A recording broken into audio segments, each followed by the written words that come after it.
Hey everybody, this is Billy at Bakersfield Tough. I got something super fun, especially if you like motorcycles. Hang on. Valley Republic Bank's been with us for a long time. They always give us good people and good content. And they said, we got something really special for you. We've got this bike ride coming up that's going to benefit a lot of cool things, and we want you to kind of help us get it out there. And man, I'm here with some serious bike people here, and we have some serious bikes to look at. But first, I want to go around the horn and introduce everybody, because I know I will screw this up. Let's start over here. Everybody introduce themselves. My name is George Siminoff. Okay. John Panic. All right. I'm Craig Heiss. Felix Adamo. Dave Hostetter. All right, very cool. All right, so we have a big event coming up first. That's coming up pretty quick, right? And it's to help. Why don't you kind of explain what it is? So this is our third year doing the Distinguished Gentleman's Ride in Bakersfield, and it's a ride where people dress dapper style is what we call it. Wow, that's cool. Ride vintage classic bikes, and our whole purpose of this is to draw attention and raise funds for men's health issues, and specifically prostate cancer research and suicide prevention. Wow. And so it's a pretty worthy cause. It doesn't cost anything to participate. We look for people to sponsor the riders and support them. Yeah. But it's been a growing activity in Bakersfield now for the last 3 years. All right, so when we say vintage, what's the time limit on vintage? You know, it's different. It's old. Old stuff. We're all getting old here. We're vintage. Yeah. So just starting going down the line. So the guy on the end would be classic, right? If you're thinking, the guy in the middle is clearly vintage. This is a classic rider here. And the two young guys on the end were what you would call modern classics, and so it's kind of gonna need to edit that out. Yeah. It's open a little bit to interpretation, but basically it's bikes that are 20 or 25 years or older. Okay, and how you say, so it's a fundraiser, right? So how would someone raise? How do you get money? There's no entry fee, right, to get in? But There's no entry fee, and we really encourage people to go to our website. It's gentleman'sride.com, Okay. and you click on the rides, choose the United States, and go down to Bakersfield, and from there all the riders are listed. It's very easy to pick one and sponsor. Yeah. You don't even have to pick an individual rider. You can just sponsor on your own. Yeah. If you want to participate, we'd love to have you come out and join us. You can sign up. You don't have to ride. You don't even have to have a motorcycle to sign up, Yeah. but we'd love you to do that. Is there going to be a time people can look at the bikes and stuff, or are you guys pretty much on the go? Yeah, we're gonna at Lengthwise Brewery on District Boulevard. Yeah. We'll finish there around 12:30. Okay. And it starts at what time again? It starts at 10 a.m. Okay. And all the bikes will be on display there. The riders will be there. You can talk to them about their individual bikes. You can just kind of, and there are some interesting stuff. Yeah, There's I some bet. really fascinating things. Yeah. So, we have a lot of bikes to go. I want to go over some of these bikes you guys ride. Is that cool? We're just going to go around the horn here, and everybody tell me a little about the history. Let's start with this Indian over here, man. This is something else. Now, this is a contemporary bike, right? That's kind of looking a little old school. Tell us about It it. looks old school. It's actually a 2014, and Indian's the oldest American motorcycle, and they had a choppy history over time, like Harley Davidson did. But now they're owned by Polaris, and they've been making them since 2014. This is the first year of it.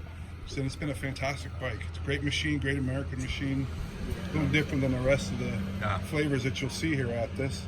But she's a looker. Definitely has an old school feel to it, right? Mm-hmm. That's kind of something I'm seeing now is bike manufacturers trying to create contemporary bikes that look old school. Yeah. Is that right? Yep. Yeah.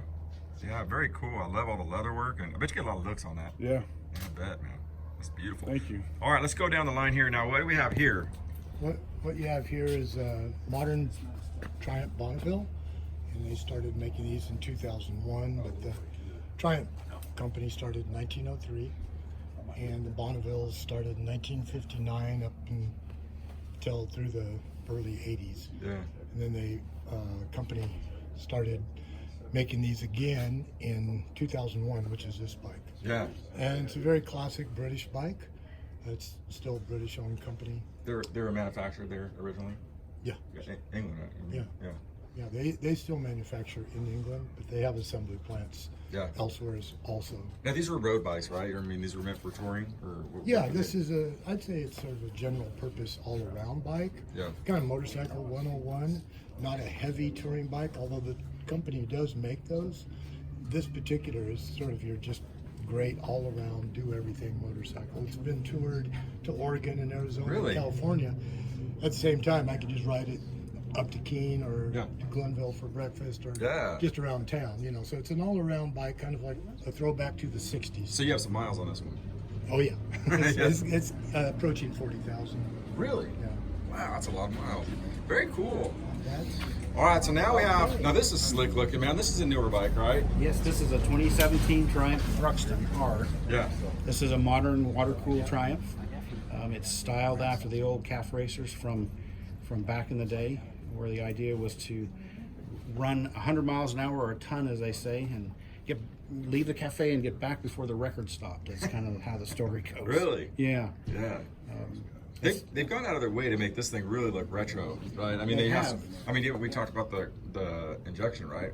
Yeah, it's fuel injected. That's this right here. Right. It looks like a carburetor, Right. but it's not. Yeah. It's a throttle body only. The parallel twin looks to be water cooled, or excuse me, looks to be an air cooled unit, but it's not. It's liquid cooled. Really? It's departed from traditional Triumph configuration on a parallel twin. It's got a 270-degree crank. It's counterbalanced. It's jet smooth. It's truly a modern bike that looks like it's not. Yeah. It's Yeah. amazing. Beautiful piece. Ride smooth? It's wonderful. It handles. It's just an amazing machine to ride. It really is. Yeah. Inverted forks, Brembo brakes, Öhlins rear suspension, aluminum swing arm. It's a beast, Yeah. and it's pretty to look at too. Yeah, oh, it's beautiful. Yeah. It's a beautiful piece. I bet it's a talker, right? Anytime you park it, someone's to look at it and Well, talk about it. it does draw some attention, not as much as George's Indian, I don't think, but people look at it and think it's an old bike, and they say, Yeah. "Well, that's a nice old Triumph. Is it a restoration?" You know, I can't take credit for it. I just wrote the check. It almost looks like a race bike. Am I wrong? I mean, Well, it has a very low, kind of a sport bike stance. The clip-on handlebars, the rear set pegs. So it's not a comfortable cruiser, but it is. It handles very well. It's a very sporty ride. yeah. Yeah. Wow. Very cool. All right, let's make our way over here. And what do we got here next? Well, this is its ancestor here. So this is a 78 Triumph Bonneville. 78. So I believe John's was a 2006, and so this is an older 01. version. Oh, It's an 01. 2001. So this was near the demise of Triumph, was when these were built. This is what they call an oil in frame. So the old Triumphs had an oil tank here. These have the oil stored in the frame. They had Really? a lot of problems with those bikes. This was the sixth year that they manufactured them, and so they got a lot of those bugs worked out. And it's a pretty good bike. It's also the last year before they started putting emissions equipment and different things on the bike. So it's a kind of a pure, simple motorcycle. It's all carbureted. I bought this from the original owner. He'd had it for 30 some years, and it had just sat and just needed some sorting out, but it's a great bike. And so I hope to ride this. I hope to ride this one on the Gentleman's Ride. Yeah, very cool. You know, you said something that I thought was interesting. You said that at one point this was America's bike, even though they weren't really made in America, right? Yeah. No, after the war, Harley Davidson and Indian were struggling financially, and Triumph had built a frame that was an incredible frame, and they built an engine that just roared. And if you ride this bike, I mean, it just kind of tickles you in places because it handles so well. It's 35 years old or 45 years old, and it handles really well. Yeah. And we were talking about the old movie, The Wild One, with Marlon Brando. He was a bad boy, kind of a predecessor to the Hell's Angels sort of movie, but they were all riding Triumphs and BSAs, and Harley kind of got its position as that kind of bad boy bike a little later on. Yeah. But yeah, no, they were very popular all the way up into the early 70s, and then Yeah. Honda introduced their 750, and it just kind of changed the whole game. So. Yeah. You said someone said that Fonzie had a Triumph, right? Yeah, Is that right? That's Fonzie right. rode a Triumph. Although I don't know that he really rode it. I think He just sat on it. He sat on it. Yeah, yeah, I think there's one clip where he rode in. I think on one of the entries. I think he did ride in on one. yeah. Yeah. Very cool. All right, Felix, I want to show them your bike too, man. This is a very cool bike here. I'm going to kind of walk in here. Now explain this, man. This is really cool. This is my 1977 Montesa Coda 348. It's a trials bike, strictly dirt, Yeah. 2-stroke. It was made for trials competition, where it's basically riding through sections without putting your feet down. Very Right, slow technicals, time. right? Yeah, very technical type stuff. Geared like crazy, right? You can't even start out in first gear. You have to start in second. Really? It has 6 speeds, so you can drive from section to section. Like trials, there'll be 10 sections at a loop. Yeah. You'll do one section, go to the next section, you do it 3 times. Yeah. So it's a fun motorcycle. I had a Honda Trials bike when I was a kid, and I just recently started getting back into it. And me and a couple other guys will be entering some vintage trials this year. Yeah. Very cool. These things are so light too, right? Oh, it's Super very light. maneuverable. You can maneuver them And really it's easy. small seats because you never sit down. You usually stand it. Always standing up on it when you're on the course. Yeah. This motorcycle was made in Spain. That's Dave's Trials bike there. It's a Fanti. That was made in Italy. Really? Yeah. Wow. You know, we talked about this. It's interesting because I think a lot of people, when they're growing up, they have a history with the bikes, right? That maybe they grew up around. Is that true?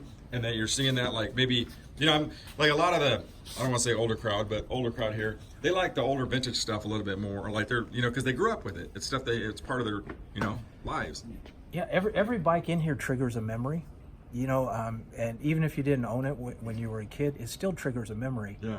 And I have an old bike in the back that I bought. It doesn't run. It's not even close to running, but it was a Hodaka. And when I was a kid, my cousins had a Hodaka, and I lusted. I had an old Honda, and they were riding that bright, shiny Hodaka. So I got it. Yeah. It still triggers huge memories. You know, the Triumph takes you back to when you were young, Yeah. and you had hair for the wind to blow through. You know, and The difference now is that we can afford to buy these things. yeah, yeah. Yeah. Which is also, you know, some of these the modern classics, there are younger people, you know, getting into it, the Yeah. more hipster crowd or Right. whatever, because they like the look and the image of it, and they're easy to own and operate. They're not the maintenance heavy that the actual vintage or classics are. That's very true. Yeah. So there's some hope for future motorcyclists. One interesting thing, I have several old BMWs, and I find a lot of young people really interested in the old BMWs. They're fairly easy to work on. They're pretty bulletproof, and they're dependable old bikes, and they have a certain panache about them. And so that bike I bought from a young guy. This bike I bought from a really young guy, and I've done some work on people that, you know, are under 30 that just get pretty stoked about those old bikes. So, Yeah. so I think there is a growing interest in the old stuff. I would agree.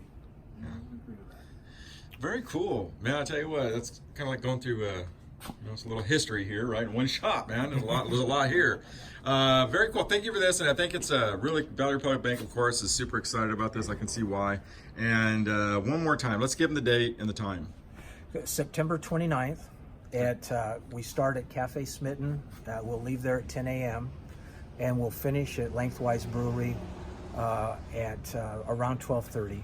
We hope to be there between. And you'll be hanging out at Lengthwise for a little bit. People look at the bikes and talk to some of the people, right? Everybody can Right. kind of get to know each other. Yeah. Yeah. It's very cool too, because I'm sure you'll see new people, right, that might show up and have something interesting. Like I said, a piece of history that you guys all get to kind of look at and say, oh, that's cool, and have a conversation about. Last year we had a fellow show up on a 1948 Indian police bike with all the lights and sirens in function. He had a bright red leisure suit on from the 1970s. He definitely was eye-catching. Yeah. But that bike was amazing, and it was The whole ride too. It made the whole ride, yeah. Yeah, we even got him to kick, the siren was an old growler, you know, so he'd kick it yeah. with his foot. And but you'll see some interesting stuff. Yeah, very cool. Thanks for the interview, guys. Very interesting. Thank you very All much. right, this is Billy at Bakersfield Tough with Valley Republic Bank.